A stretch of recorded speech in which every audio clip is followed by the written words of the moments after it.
loud. So here we are on a mastermind. This one is the MD led one. And so, but the idea of a mastermind, just so everybody's clear, is not one mind is the master and we just sit and listen for hours on end. It is the idea that one mind will sort of lead us, but the rest of us all contribute, the rest of us all give feedback, give our own thoughts. I actually want people to yell at each other on one of these sometime. I think that would be the true measure, Alan. That would be the true measure of is this provocative? Is this making us really think? Is if we get into some full scale arguments. And maybe I'm just resonating from the Instagram class I tried to do on Friday, and Kelly Mays and I were going back and forth, and that felt really good because it's like, here was my opinion, and she's like, no, it's like this. I was like, yes. And then Pam Colesworthy behind me was like, that's not right, Derek. And I was like, yes. So it's that old saw that you've done something right if someone's mad at you or if people disagree with you. And so I'm a disagreeable sort, and I guess that's where this is coming from. So at any rate, thank you for being here on this mastermind. Hi, Pam Haynes. Nice to have you. So nice to have you back in the company. I'll just say that in front of everybody. And so Julie, who is our MD in Vail, and there she is waving, is going to lead us on some things. A couple of Zoom tricks. If you don't want to look at the checkerboard the whole time and want to focus more on what the speaker is saying or what the speaker is maybe writing behind him or her, if you go to the top right and click speaker view, it takes it from this checkerboard that I use all the time to just the speaker pops up. So if you like just focusing on the one person, you can manipulate it that way. Okay? You mean on their picture you do? No, up at the top right of the screen, Bobby, there should be a speaker view thing that lights up. And then if you click on that, it should just go to... I don't see one. Okay. I don't think, maybe that's not activated in Twin Falls yet. I don't know. Just kidding. So, okay. Well, without further much ado about nothing, let's go to Julie Thurston, who I will say right now is, except for Alan, my very favorite MD/sales manager. Sorry, Lee, but Julie is awesome. You're a day. It's okay. Take it away, Julie. It works if you double click on her. Okay. Hi, guys. Thanks for joining us today. Alan, thanks for coming out of your busy schedule. I always appreciate seeing other MDs on here too. And all my Vail peeps that are on here and my coachees, welcome, Robert, Kim, nice. So I'm relieved now because I guess if we all argue a lot, that's a sign of success, Derek says. So that's a relief. No, we argue and Alan did his, but maybe I can get you guys all fired. Yep. All right. So what I want to talk about today, you guys all know who John Maxwell is? How many of you have read this book? Can you read that? Nope. How Successful People Think by John Maxwell. You guys have read John Maxwell, right? Something by John Maxwell. Yeah. How many books has he written, Derek? Dozens. Yeah, several dozens. So he's a good one. You should pick him up, and you should pick this book up. If you've read this book already, maybe you can log off now because you could probably lead this mastermind. But again, what Derek said is true. I want you guys to all chime in, and I'm going to go through some of the high points of what he talks about in this book. And you may don't check out on me yet because you're thinking, how people think. We talk about this all the time, but it's such a pivotal subject that I thought it was worthy of a mastermind on its own. So first of all, I want to ask you guys what determines someone's success. So first, before we figure out how they think, who are we looking at? Who are we analyzing? What makes a successful person? I think it differs from person to person, right? Setting goals and achieving them. Yeah, I think that's a pretty good successful person. How do you, if I said close your eyes and picture in your mind someone who you believe to be successful, what are the traits that they have? They say success leaves clues. Goal-oriented. Okay. Like, I don't know, Jen says a hustler. I feel like it's more of a balance. Successful in career, successful family. You know what I'm saying? Love it. Love it. Yeah. So successful family. So healthy family, healthy relationships with your family members. Yeah. You're wealthy. Does that make you successful? No. No. Not necessarily. Fine. If you're Not financially worrying secure, about is what that a other people clue? think. Say that again, Pam. Not worrying what other people think. Ah, okay. Independent thinker makes you successful. What are other traits of successful people in your mind? Financially secure, good, healthy relationships. Good communicators. They have time for play. They don't work constantly, maybe. That's not what I said. In addition to what Derek said, They show up. they show up. But there's some clue that you're looking at that determines, okay, there are people that show up. There are people that have money. There are people that can communicate sometimes, but not all those people would be successful in your mind. So in your mind, there's someone that you could picture, right? That you would say, this is a successful person. I'd like to do things the way they do. What do they do? How did they become successful? Yes? No, I don't agree with that. I don't look at somebody else and determine whether they're successful based on what their goals were and what they aim for. I'm successful based on what I've set for myself and what I achieve. Good point. What you set for yourself to achieve, you have a definition in your mind of what you will feel is success when you've achieved it. Yes? Correct.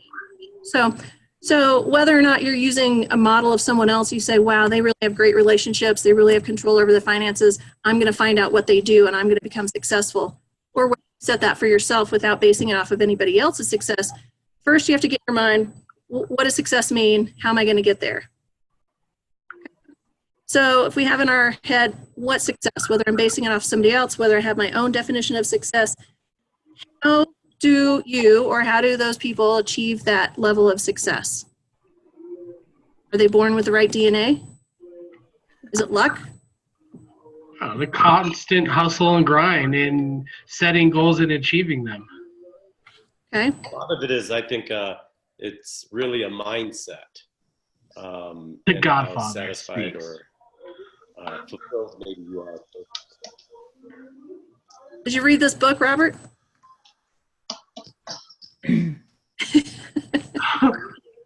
So My levels of success have changed based on where I am in my life today versus where I was 20 years ago. I don't have the same goals. They're not as important to me as being alive. So in your mind, you have some goals that you want to achieve to be successful, whatever that is at this point in your life or in this point of your career. How do you get there? That's what I'm trying to get you guys to be vocal. Is it just, oh, some people are just lucky. Some people are just good at selling real estate. So they're just going to really be successful. You have to be You dedicated. get there by going through the steps. Okay. Having a plan. Yeah. I mean, that, I guess you're probably going to setting your business plan, right? Okay. Writing goals down as No, I set my whole Setting life goals? plan. It includes God, family, business, joy, play, and I use a lot of affirmations, positive affirmations in my life. Great. I love that. Affirmations. You have a plan. What keeps you on that plan? Do you need to be wealthy No, to set goals and accomplish goals? Do you need to have a lot of education to set goals and accomplish goals? No? Keenan doesn't think you do? I don't think those are prereqs. I'm fascinated by this because the more time I spend listening to everybody, the more I realize I'm not a goal-oriented person, which is probably a very bad thing. But I don't have this thing out here that propels me or compels me, and that's how I feel success. So maybe I got to rethink that. This is fascinating. Well, and like Bobby's saying, and Josh, setting goals, and Nick, setting goals, that's great. Education behind you, that's great. Backing up from all of those are all great pieces to it. How do you make that turn into success for you personally? It's not a natural thing. is it? It doesn't just happen because you take a class. Because you join Coldwell Banker. There's a piece that you control in it. Would you agree? You have to be dedicated every day to improving your life, in reading books, and listening to motivational things. I mean, you might not have to do it every day, but you're going to have to do it on a fairly consistent basis to improve yourself in every way, shape, and form. Agreed. I want to go back to Robert's comment. He said mindset. So if you have the education, if you have the money, if you have the right brokerage, if you have the right plan that your coach helped you, if you don't have the right mindset, is any of that going to result in success? Yep. You got it. So the concept of this book, his point, John Maxwell's point in this book is, how much do you believe that your success, how much do you believe that your success starts in your own head? And how much control do you have over your success with your own thoughts? You have all the control you need. So That's where it starts. That's where it is. that's what I was waiting for somebody to say. The drive, the determination, the practice, the effort, none of that will happen if you're not starting in your head thinking, what's the plan? How am I going to motivate myself? What do I see as success? How do I define success? So what John Maxwell says is, well, there are other people who say this, change your thinking, change your life. Would you agree? Yes, Julie. Your bed. Thank you, Alan. You guys are a quiet bunch today. So if you're going to change your thinking, what type of thinking do you need to have to be a success, to accomplish the goals that you put? Positive. Yeah. Okay. So positive, what else? An attitude of gratitude. Thankful. Thankfulness. Why do you need to be a positive thinker to be successful? Because negative thinkers aren't successful. Nobody Why likes not? a negative thinker. They talk themselves out of it. They think themselves out of it. You gotta believe Negative you can do brings it. negative. And you expand what you contemplate or what you're thinking about. So if you're thinking negative thoughts, you're going to start surrounding yourself with those negative energies or whatever you want to call it. But if you're positive and you're looking for the positive, you're going to find it. I've always said, it doesn't matter what you want. I mean, how do I say that? You're going to find what you're looking for. So why not look for the positive? You said something really important, and I it's might have lost to connection. surround yourself by positive people. Yeah, I mean, Todd's always saying that. It's always surround yourself with positive people. So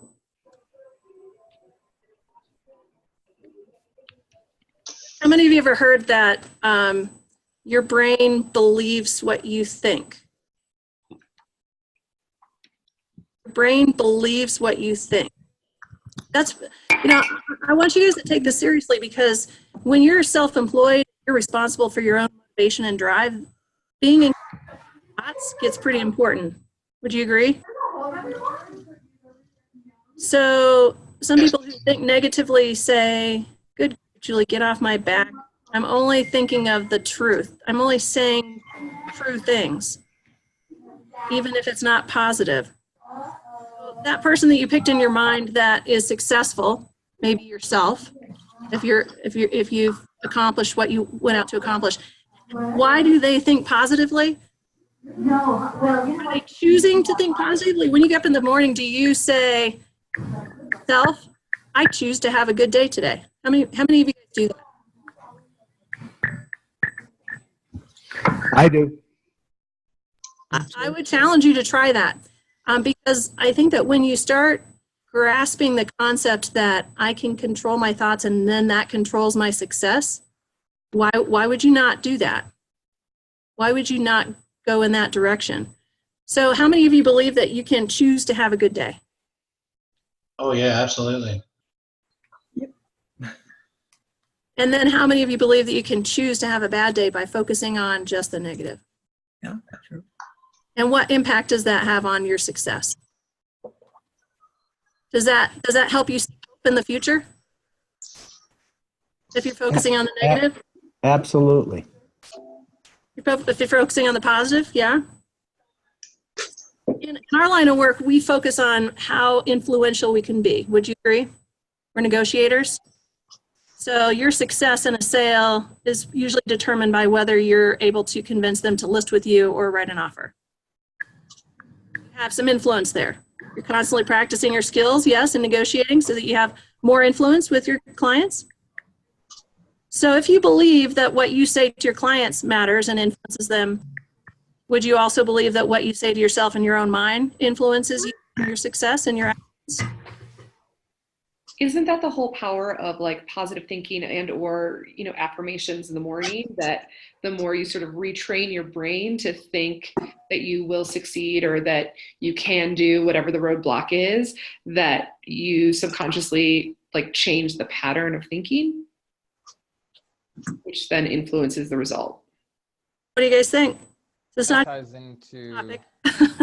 Have any of you watched The Secret?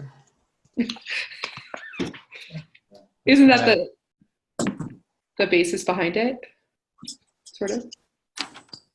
I particularly like to use the affirmations before I go to bed at night because that's what I go to sleep with and that's what I'm thinking about when I wake up. Meditation helps as well. I haven't heard of that, Bobby. I always hear of it in the morning, but that makes some sense to do it in the evening so your brain has a full 6, 7, 8 hours of those thoughts. That's cool. So let's go back to the person that you have in your mind that's the successful type of person, and let's think about what kind of traits they have. And if you believe that you can learn to be a better thinker and that better thinking results in higher success, what are those people doing? What are the successful people doing? How are they thinking, and how can we do that as well, right? So one of the ways is positive thinking. In Maxwell's book, he goes through 11 different skill sets. So good thinkers can learn to be a better thinker by 1, big picture thinking, focus thinking. So people talk about multitasking. Have you heard the theory that multitasking actually is a time waster? When you're deviating from item to item and thought to thought, that it actually slows down your process of accomplishing something. Creative thinking, realistic thinking, strategic thinking, possibilities, questioning, popular thinking. So these are all traits that he's listing as ways that successful people think. So of these 11 ways, let's just pull out the big picture thinking, the top one. So successful people think in big pictures. Why do you think that's a good thing? How does it make them more successful to think of the big picture?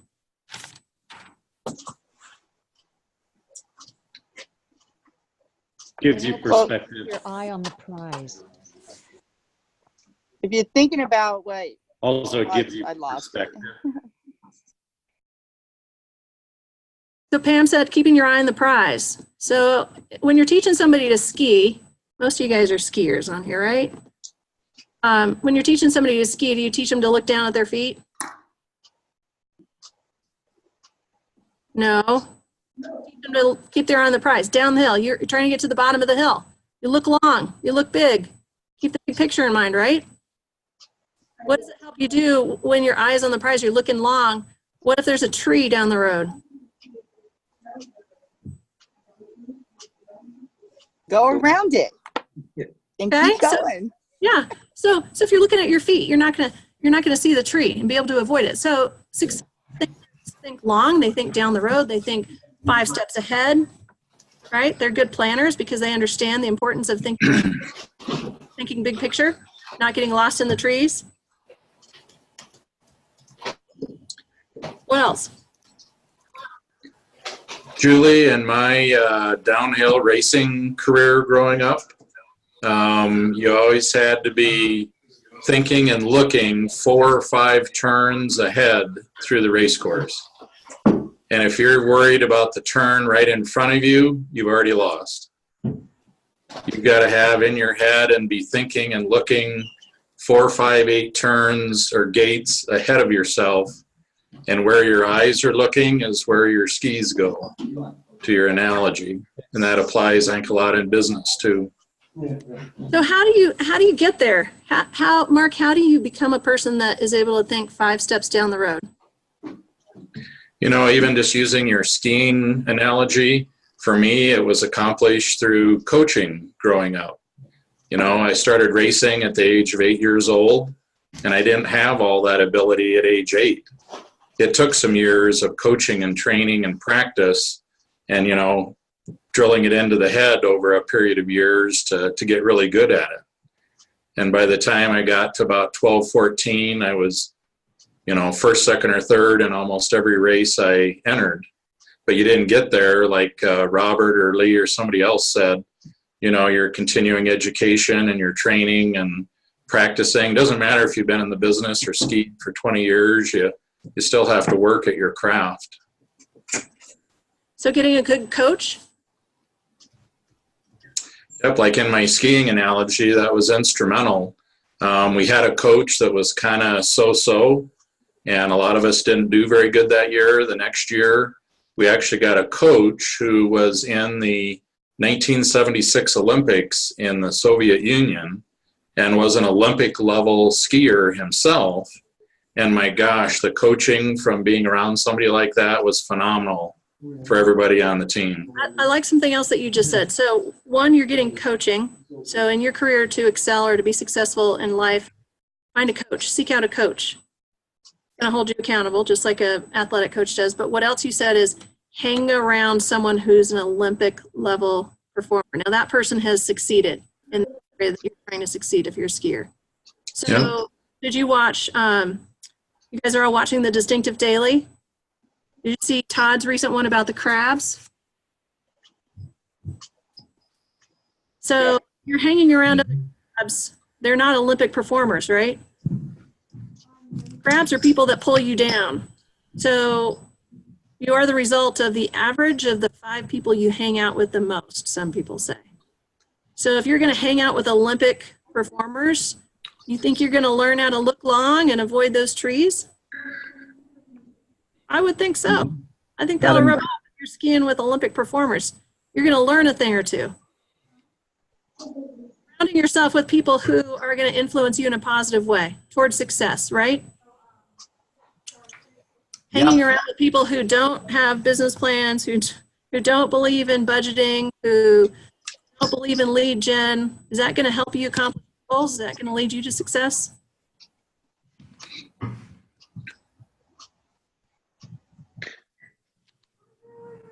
Chatty bunch today. Chatty bunch. All right. What else? What are some of the other success leaves clues? What are some of the other clues that people are successful? How do you accomplish that as well? John says time block for thinking, time block for planning. You guys doing that first quarter of the year or fourth quarter of the end of the year? Planning for the next year? What worked in my business?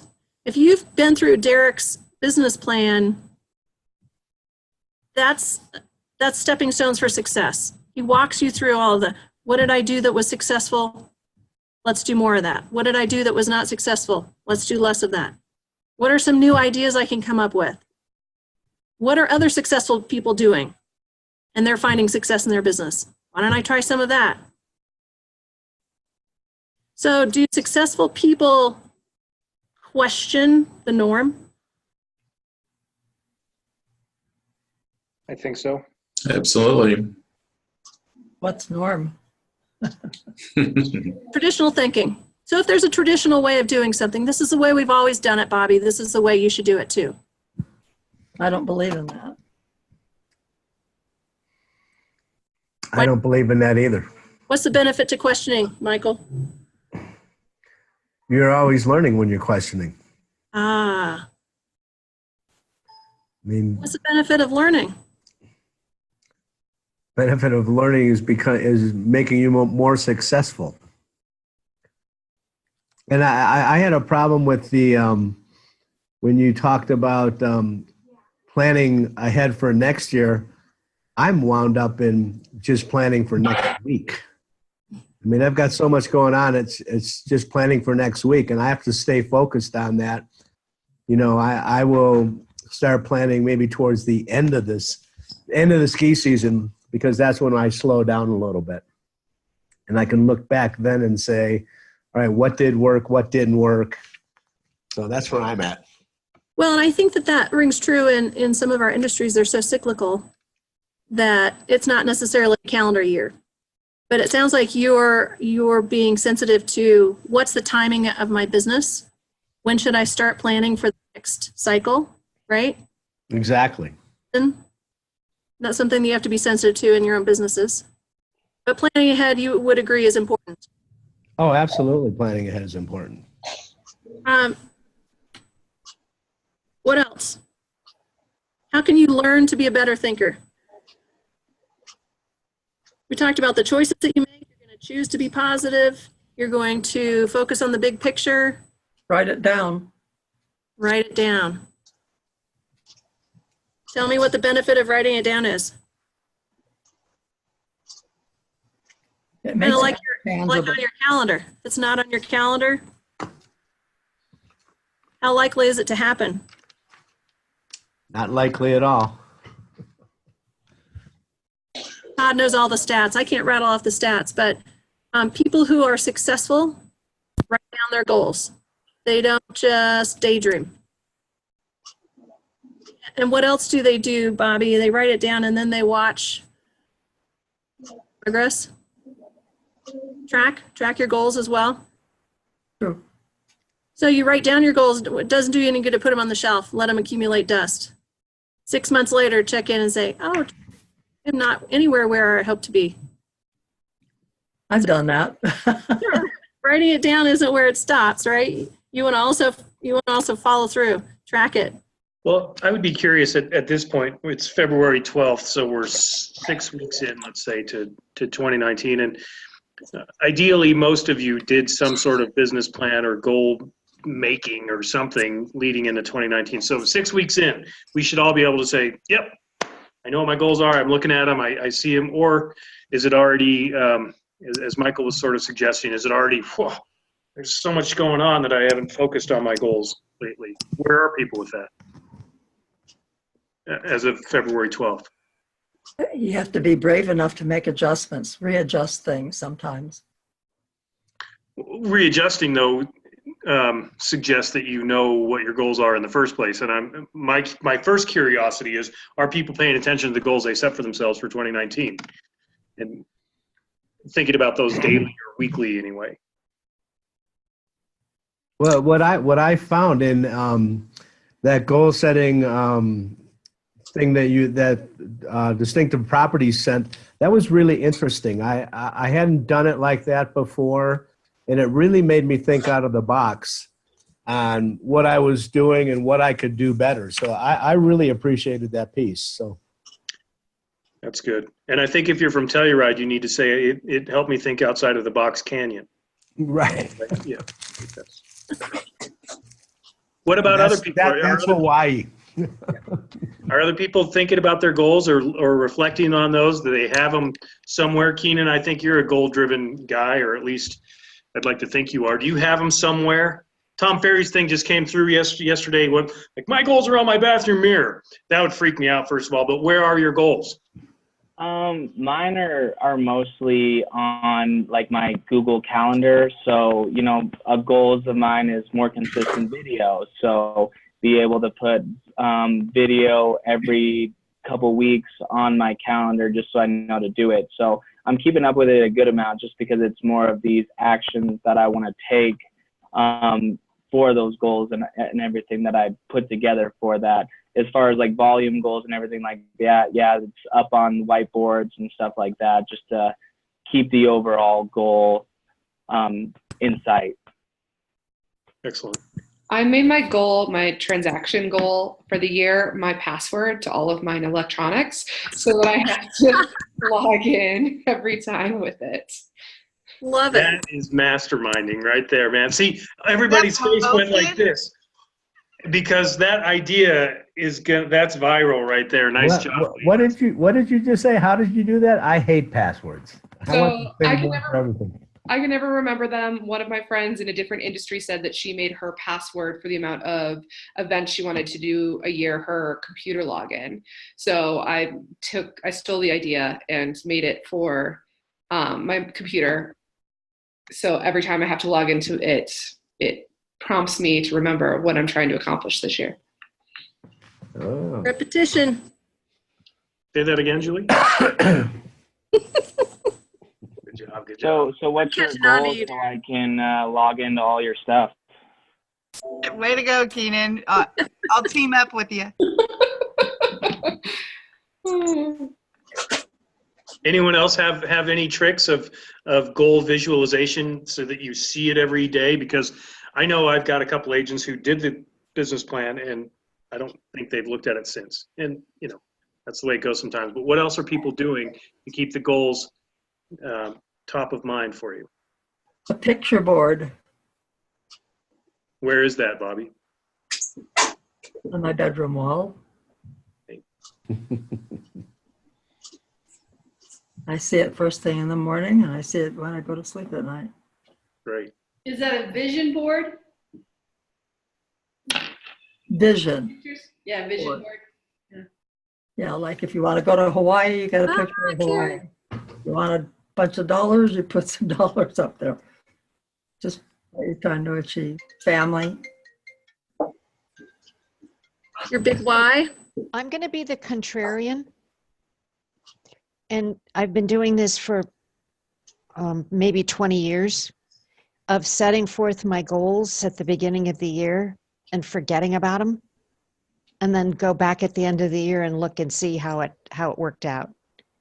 And I would say I reach at least 80, if not 90% of what I'd written down at the beginning of the year. So you might argue, well, Chief Pam, if you'd looked at them more often, maybe you would have done better. But I'm okay with that. I'm just going to keep doing what's worked and just look, just kind of going through my normal way. Now, having said all of that, I believe in the 10% rule, which is, and we can now call it Pam's rule.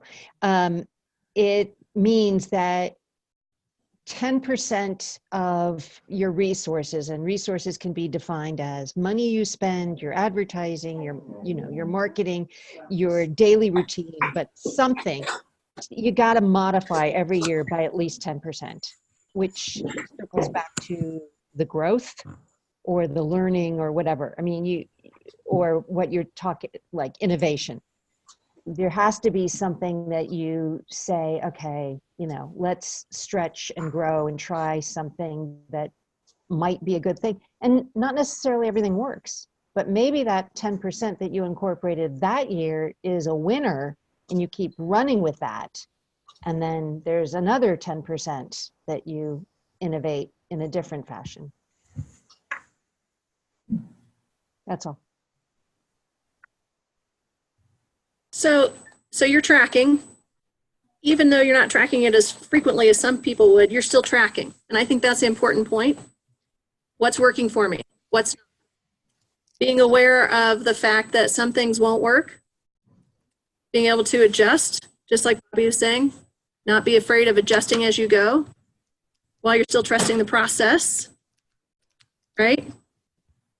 Giving something a fair shake, doing it long enough to understand whether it really works or not. Like a pilot doesn't just fly straight. It's back and forth. It's like a balancing act. Adjusting, adjusting, adjusting. Same with our lives and our businesses. Constantly evaluating. Is this still working for me? Am I getting the results still that I need? And what happens with your mindset if you start having some failure? Some what? Failure. What if things aren't working the way that you think they should? I blame someone else. There you go. I blame Derek. Derek's fault. He's the one who do this. It doesn't work, Derek. I know, but just it's fun. It's more fun than taking the responsibility for yourself. So how do you protect your mindset? In the line of business we're in, you're not going to have 100% conversion, are you? In any business, do you have 100% conversion? So how do you protect your mindset and keep yourself hopeful and positive and forward motion and adjusting to correct without giving up? How do you do that, Robert? Tequila.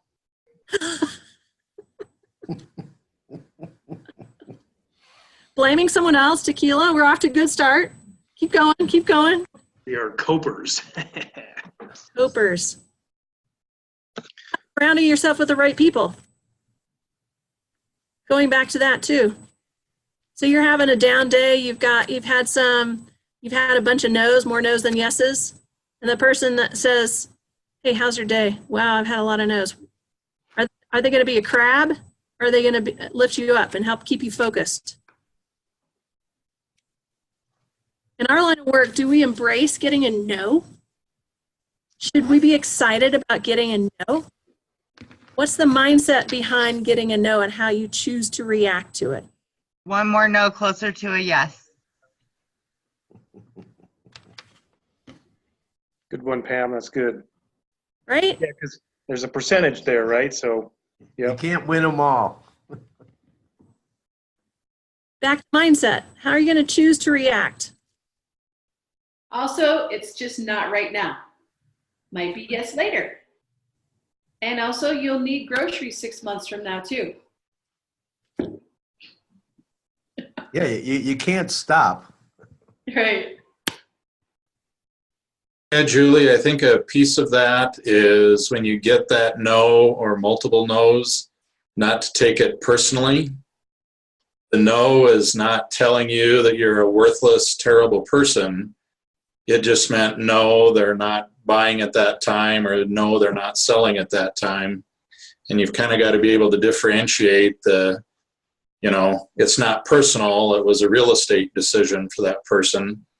And a friend of mine is a semi-truck salesman, and he's figured out that his number is every 20 no's, he gets a yes.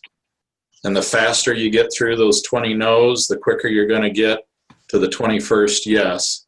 And has learned to not take it personal when somebody says, no, I'm not buying a truck from you today. It's not that he was a worthless person or a bad company. They just weren't in the mood for buying that day for whatever reason. And that's hard to separate, the not taking it personal. And I just had a sale that Derek and I have talked about. I have a family member that bought a FSBO and did not use my services to buy that house. Just kind of went off on their own and did it, and I found out about it after the fact. And that's hard not to take that personal. They had nothing against me. And so I thought that's interesting. But they'll come to you with all the questions, and you need to have all the answers. Yeah. Yeah. Yeah. So there's a pattern there. I keep hearing a pattern from you guys. You need to choose. You need to have mindset. Develop positivity. You need to practice affirmations. All these things are coming back to one thing. That there is a degree of control that you have over your success by the way you choose to think about things, right? Mm-hmm. Well, you have to keep going. I mean, my daughter, I said to my daughter asked me one morning, she goes, Dad, where are you going? And I said, well, I'm going to bring home the bacon. And I came home that afternoon and she goes, Dad, where's the bacon? And I realized that you got to keep going.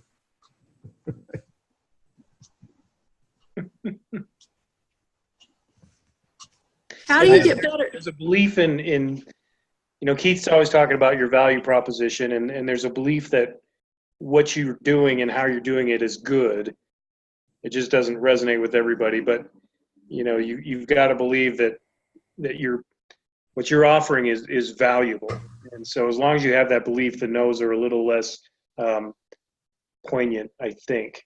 And we all struggle with that. Like us MDs are supposed to be recruiting, right? Like that's our main job, one of our main jobs. The other one is to be on masterminds with all of you. And so when we get no's, which we get all the time because no one wants to move, whatever, you know, we have lots of conversations about self-doubt and is our value proposition not good enough? And so we have to affirm that it is and continue to build ourselves up because we get tons of no's too, which is tough. I had a conversation with Jeremy. Jeremy, can I say this?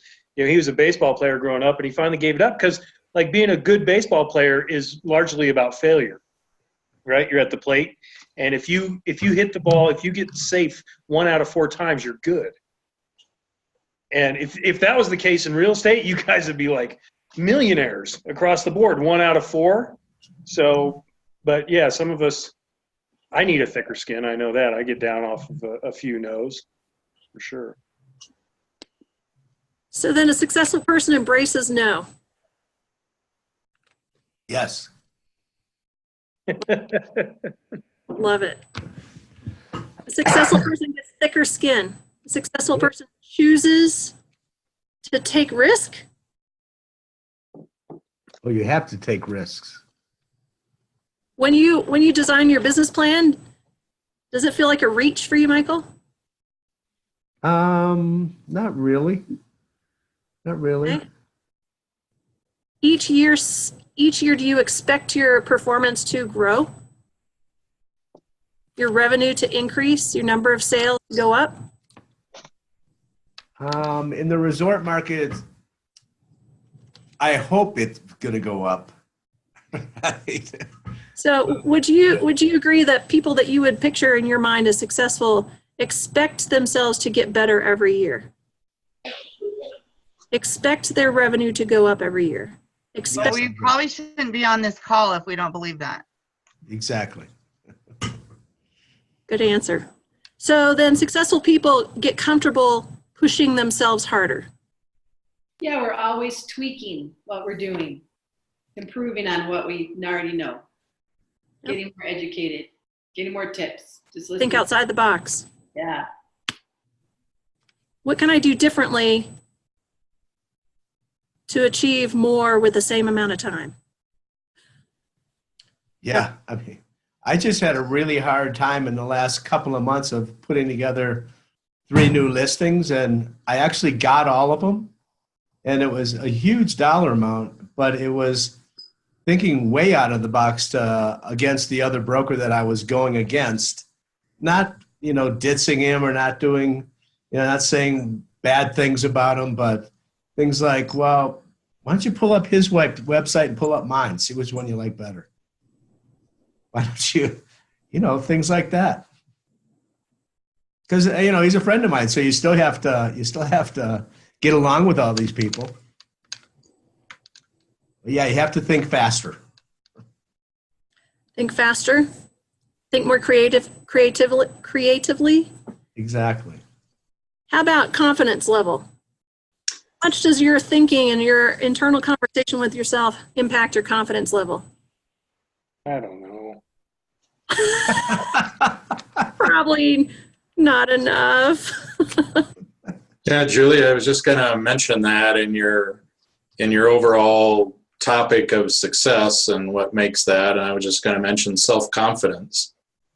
And real estate is a public people business, and sometimes it takes years for people to get comfortable talking with people, knowing your craft well enough, knowing your market well enough, that you exude that self-confidence, and that leads to a lot of successes in real estate because the client sees that self-confidence and think, boy, this person really knows their stuff. I like what they're telling me. So Bobby believes in affirmations. People have different approaches to building their self-confidence. What do you do to help build your self-confidence? You're headed into a listing presentation. Do you practice the power stance? Do you read affirmations? What do you do that impacts your thoughts that helps you be more successful in your listing presentation, for example? More confident, better delivery. What's that, Karen? I think you're muted. No? You are muted. She's not. It's the Karen curse. It only works when she's got her headphones on her. I'm not really good at reading lips. Someone else chime in. What do you, what are some ideas? How do you build up your self-confidence level? Julie, for me, I know with the listing presentation part of it, it's been just knowing my market better. And when I walk into that listing presentation, I research that home, the comps, the actives, the market, and it doesn't seem to matter what kind of question they throw at me. I've usually got the answer in the top of my head without going through a bunch of printouts and forms and stuff from the MLS. And I think it's just knowing, for me, it's knowing the market when you're sitting in that listing presentation and being knowledgeable about what you're saying. So before you go into a listing presentation, do you have that conversation in your head with yourself? Do you say, self, in this presentation because you've prepared. You're knowledgeable about the market. They're going to be impressed with your knowledge level. You're going to have answers that they're looking for. Yep, and when I go into that listing appointment, I've got a folder for myself. And in that folder is probably every market statistic you'd ever want. And I don't necessarily share all of that with the client or lay out 50 pieces of paper. You may not need all that. But I've got it prepared and it's with me and it's in my packet and I've looked at it and I know it. And so whatever question comes up, I can either pull out the piece of paper that supports that, or I know it in my head in advance. And it takes some preparation in advance of the listing appointment to know all the specifics of that house, that neighborhood, that subdivision, and be confident and know what you're doing when you're sitting there talking with them at the kitchen table. So have you ever done the reverse? Has anybody on their way into a listing appointment said, wow, you are so not prepared, Julie? You are really going to struggle with these questions. This is going to be a challenge for you. Good luck, because I'm not sure you're going to be able to pull this off. How many of you guys do that? I want to see some. I'll admit it. Transparency. I've always gotten them. We're human. We're human. We can be hard on ourselves, right? And then you're saying, but it's really, I didn't prepare. Okay. Well, is there ever a case that you can answer every single question they're ever going to ask? No, you're not going to always be able to answer every single question, no matter how prepared you think you are. And so it doesn't do you any good to practice that negative mindset. And how many of you have seen a difference in your performance, whether you go in with a positive mindset or negative, affirming mindset or a negative mindset? Well, even if you go in unprepared, you still have to have an affirming mindset, or you'll lose it. Or what happens? You're self-defeating. Exactly. So you can be your own worst enemy by talking yourself out of something. Why does a football coach give a pregame speech? Why? What's the point? That's pretty pointless. They've been going to practice 4 hours a day, every day, leading up to that game. Do they really need a pregame speech? Absolutely. Why? Why? It's just reassuring to the players that the coach cares. And What's it's reassuring. It's reassuring to the players that the coach cares. Oh, we can hear you now. So you focus. Focusing your thoughts. Accountability. You're prepared. If that coach goes in and just tells them how awful they are they going to have the same result, do you think? No. So I really want, what I want you guys to take away from this is how much control your thought process can have over your success, over your confidence level. To some people, it may sound trite. Oh, Julie, it's a simple thing. Yeah, it's a simple thing, but it's not easy all the time.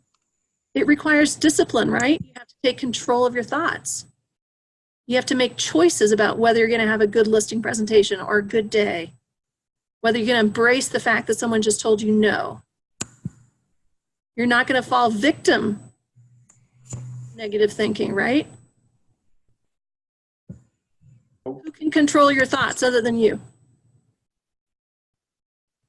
Todd can try to help you. Your employer can cheer you up. Your coworker can try to give you a way to go. Who's ultimately going to make that about your thought process and your mindset? Me, myself, and I, right?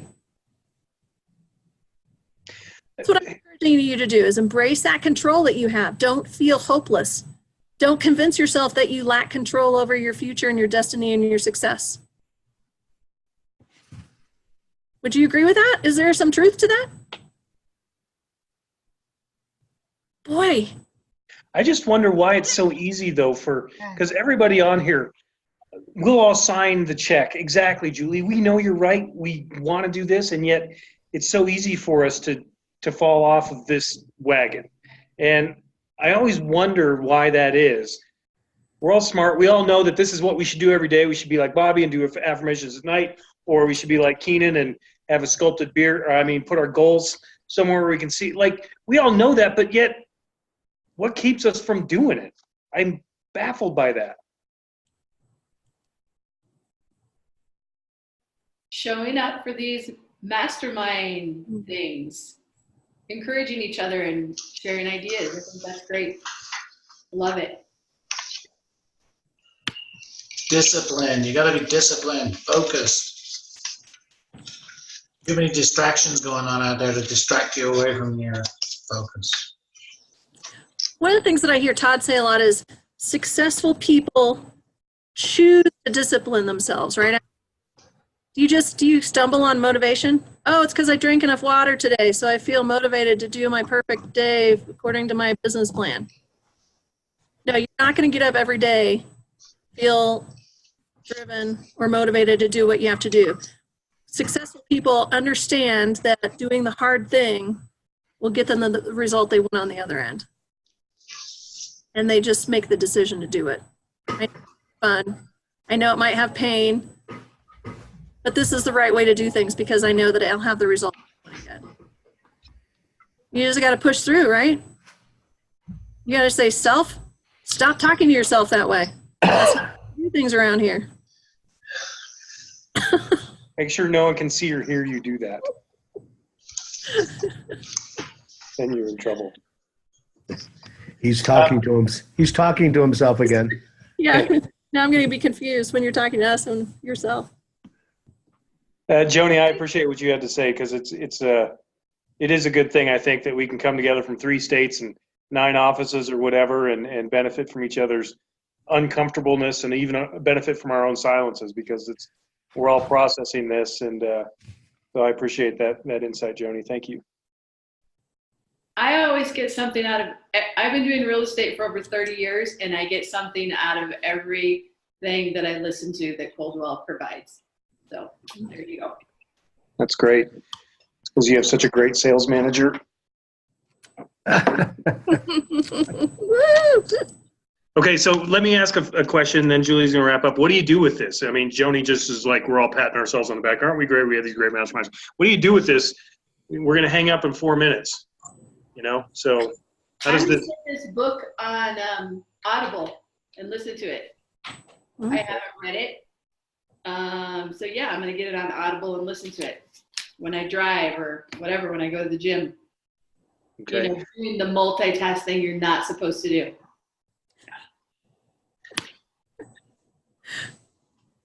Okay, it's important to find a way to keep these thoughts bubbling and not just let these things happen for an hour and then you go back to your normal course of operating. So I don't know what I'm going to do. I'm just saying we need to do something. So Julie, wrap it up for us. You've been awesome. Thanks. And what's your final thought about thoughts? Well, I think, every day in our business, you're self-employed, you're responsible for your own success or failure to a large degree.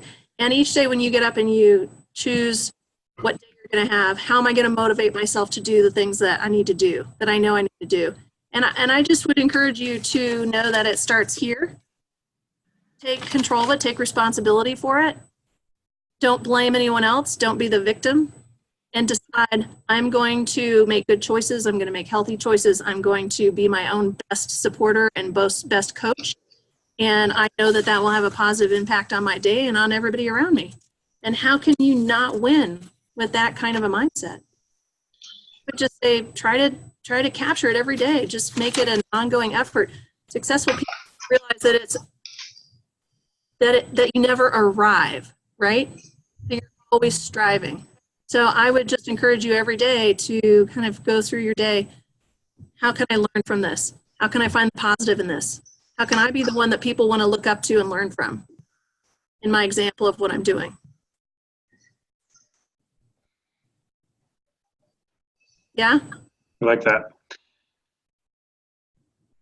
Awesome. Well, thanks for coming, guys. I hope that gives you something to take away with you. Julie Thurston. Build your business. Julie. That was great, Julie. Thank you. Thank you. Keep bringing home the bacon. From now on. Bringing home the bacon. Keep bringing home the bacon. Yeah. Hey, thanks everybody. Have a keep up the good work. Have a great week. And next week is coaching. Then the following week is a Todd Mastermind. And then we only have 1 month left of this session. So let's make the most of it. Make sure you're in touch with your coaches to say, we got to get these last few sessions in. So great job, Julie. Awesome. Thanks, everybody. Thanks, guys. Okay. Thank Have you. a good day.